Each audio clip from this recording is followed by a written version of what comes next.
draft peace agreement to end Russia's war against Ukraine, which the U.S. presidential administration handed over to Kyiv, is currently at the framework concept stage and will be subject to change. This was immediately stated in Washington, as was the fact that, for now, all negotiations and coordination of details are taking place behind closed doors. Meanwhile, the press is already full of speculation and outright misinformation. Why shouldn't we jump to conclusions or trust unverified information? Let's break it down. The plan is said to be written entirely under Putin's dictation. The White House has set an aggressive timeline for Kyiv and expects Zelensky to sign everything by November 27th. In Kyiv, they decided to rewrite several points of the document without informing anyone. This is just a small sample of the headlines from publications that appear both in the media and on social networks. The Office of the President of Ukraine confirmed that they received a draft plan from the United States, which, according to the American side, could help jumpstart negotiations between Kyiv and Moscow. But all the details of the document and the main steps that should follow, Volodymyr Zelensky plans to discuss with Donald Trump in the coming days. Kyiv once again emphasized that any peace plan is impossible if it is based on appeasing the aggressor. This will only bring more wars and cruelty to both Ukraine and all of Europe. From the very first days of the war, we have taken one very simple position. Ukraine needs peace. And real peace. The kind that won't be broken by a third invasion. A dignified peace, so that the terms respect our independence, our sovereignty, and the dignity of the Ukrainian people. And it is exactly these conditions that we must ensure. We will not make any harsh statements and are focused on clear, honest work. Ukraine, the United States, and our friends and partners in Europe and around the world. Some media even reported that the Secretary of the National Security and Defense Council of Ukraine, Rustem Umerov, had already approved this plan and signed everything. Supposedly, that's why he flew to the United States. Umerov himself stated that this information has nothing to do with reality. First of all, during his visit to Washington, he did not have such authority. And secondly, painstaking work on each point is currently underway at the technical level. And again, Ukraine's sovereignty, the safety of its people, and a just peace remain the top priorities. While work with the American delegation continues in Kyiv, there are speculations in the public sphere about the content of the consultations. I want to clarify something briefly right away. During my trip to the United States, my role was purely technical. It was about organizing meetings and preparing the dialogue. I did not make any assessments, let alone agree on any points. That is not within my authority and does not align with the procedure. Rustem Umerov, Secretary of the National Security and Defense Council, Ukraine, on Telegram. Meanwhile, many analysts point out that Washington has no reason to make any concessions to the Kremlin. Moscow has, in fact, derailed the summit in Budapest that was announced by Trump. Putin responded to the White House's peace initiatives with shelling of Ukrainian cities and the killing of civilians. Trump imposed sanctions against Russian giants Rosneft and Lukoil and essentially gave Congress the green light to pass yet another package of restrictions. By the way, members of Congress themselves claim that they have never officially seen any documents outlining the principles for ending the war in Ukraine. At the same time, senators are convinced that any plan must include clear guarantees of U.S. military support for Ukraine, as well as steps that would prevent the Kremlin leader from continuing to fund the war.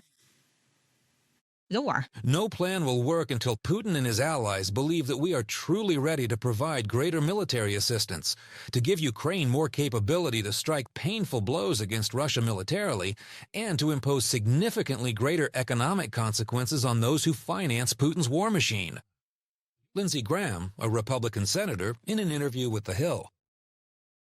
In addition, Axios reports that the U.S. has prepared a draft security guarantee for Ukraine based on the principle of NATO's Article 5.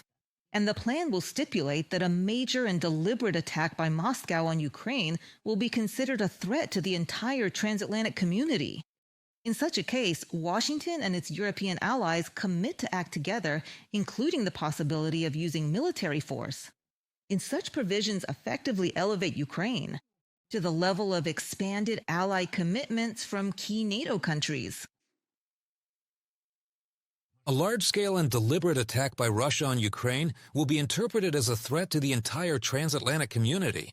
In such a case, Washington and its European allies pledge to respond in a coordinated manner, including the use of military force.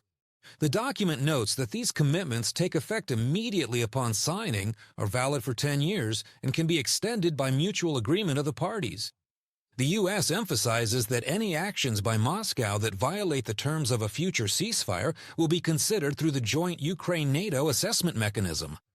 From a publication by Axios Agency. Any peace plan that can be implemented must be supported by both Ukraine and Europe. This was stated by the EU High Representative for Foreign Affairs and Security Policy, Kaja Kallas. In fact, according to her, this document could consist of just 2 points. Weaken Russia and support Ukraine. Sanctions are having a strong impact on the Russian economy, which means unity must be maintained and pressure on the aggressor must continue. Russia has repeatedly hypocritically talked about peace negotiations, but previous talks failed because it never made any real commitments.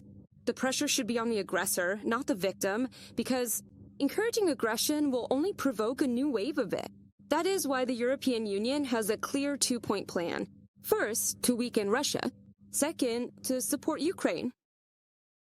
German Foreign Minister Johann Wadefuhl stated that at this stage, he considers the peace plan to end the war in Ukraine solely as a list of issues that all parties still need to discuss.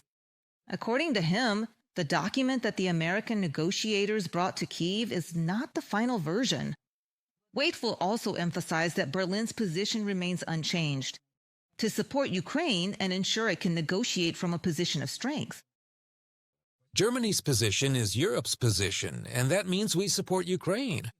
We want to ensure that Ukraine has the opportunity to discuss these issues from a position of strength, and it is Ukraine that will have to decide what compromises to make. Just as Russia must make such decisions on its side, we are not arbiters here, but defenders of Ukraine, because Ukraine is defending its own freedom and the freedom of Europe. Since the very beginning of Russian aggression, Ukraine has always supported any peace initiatives and has been ready for negotiations on terms that take its national interests into account. All that the Kremlin has demonstrated all this time is blackmail, threats, and impossible demands. And very often, after yet another round in Istanbul, dozens of missiles and hundreds of drones would be launched at Ukraine. Blood and destruction, that's all Russia has offered. And the Deputy Permanent Representative of Ukraine, Pryan, reminded the whole world of this once again. Any genuine peace process must respect fundamental principles. The principle of nothing about Ukraine without Ukraine and nothing about Europe without Europe. And let me be absolutely clear, we will not condone the genocidal intentions underlying Russian aggression, which undermine our identity, including our language. There is only one realistic way to end this war. Russia must be forced to retreat economically, politically, and militarily. So the plan currently being discussed in the U.S. is a framework and will be further developed.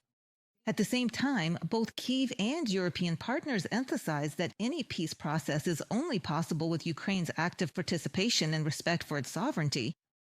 The unity of the Allies must be key to deterring the aggressor, because any concessions to Putin will only encourage him to launch new attacks and escalate further. Subscribe to The Gaze and stay updated on the most important events, top news from Ukraine and all over the world, in-depth analysis, exclusive reports and interviews, all on hand in our channel. Join our community of viewers and stay tuned.